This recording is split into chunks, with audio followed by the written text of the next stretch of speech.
కాకినాడ జిల్లాలో అకాల వర్షాలు అన్నదాతకు తీరని నష్టాన్ని మిగిల్చాయి. జిల్లా వ్యాప్తంగా 90,000కు పైగా హెక్టార్లలో రబీ పంట సాగు చేస్తున్నారు. 4 రోజులుగా కురుస్తున్న వర్షాలకు వరి పొలాలు దెబ్బతినడంతో రైతులు ఆందోళన చెందుతున్నారు. అధికారులు ధాన్యం కొంటున్నామని చెప్తున్నా ఇప్పటి వరకు కేంద్రాలు తెరవలేదని, బస్తాకు 250 రూపాయల నష్టానికి దళారులకు విక్రయించుకుంటున్నామని వాపోయారు.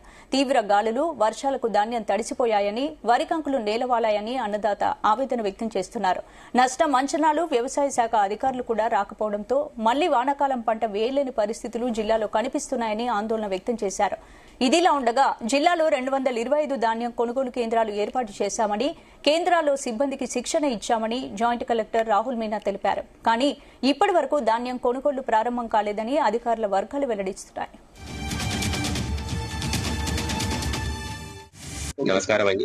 ఈ రోజు 8 April కు we're conducting the paddy rabi procurement start అవుతుంది. సో మనము we have already done inauguration for the paddy procurement. All 225 paddy procurement centres కు మొత్తం డిస్ట్రిక్ట్ లో ఇది ఆల్రెడీ స్టార్ట్ అయింది. కాబట్టి we're making sure that training is done at all levels. మనం mandal level पे, डिवीजन लेवल पे, अदर डिस्ट्रिक्ट लेवल पे, all 3 levels पे we are ensuring that training is done properly. and TA helpers అందరికి appointment జరిగింది. Similar గా custodian officer at every rice mill, ఆ తర్వాత వెహికల్ మూవ్మెంట్ ఆఫీసర్ అందరికి ఆల్రెడీ డ్యూటీస్ గురించి వాళ్ళ యాప్ మే ఎలా ఎంటర్ చేయాలా ఇది మళ్ళీ వాపస్ మనం ట్రై చేస్తాము. అందరికి ఈచ్ అండ్ ఎవ్రీ రూల్ ప్రకారం ప్రొసీజర్ లాగా వచ్చింది థింగ్ అది అందరికి అవగాహన కావాలి కంపల్సరీ. సిమిలర్ గా అవేర్నెస్ గురించి కూడా అందరి విఏఎస్ కు, ఎంఏఎస్ కు ఇన్స్ట్రక్షన్స్ ఇచ్చాము. That they have to make sure that ప్రతి రైతుకు ప్రాసెస్ కూడా తెలియాలి.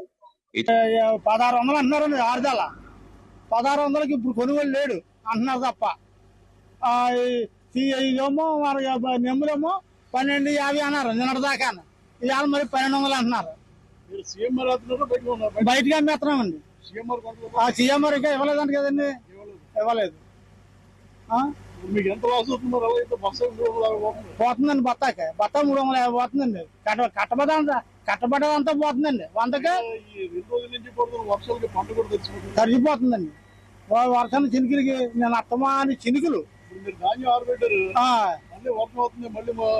మళ్ళీ మూత వేయాలండి. మూత వేసి మళ్ళీ ఇప్పాలా. ఒక మనిషికి రైతుకి కూలి ఈ కరోనా పెట్టాను 800 రూపాయలు కూలి. ఏంటండి అలా పడతా ఉన్నాం వాదలు రైతులు. ఏంటండి నేను 40 నమ్మకం లేదండి. అది ఆయన ఇచ్చిందంటే ఈ బాడికి వేసేయాలండి. ఈ బాడికి వేయలేదు ఆయన.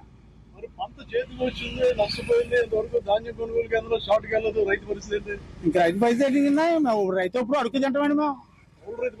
రైతు ఎప్పుడు అడుగు తింటామండి. రైతుకి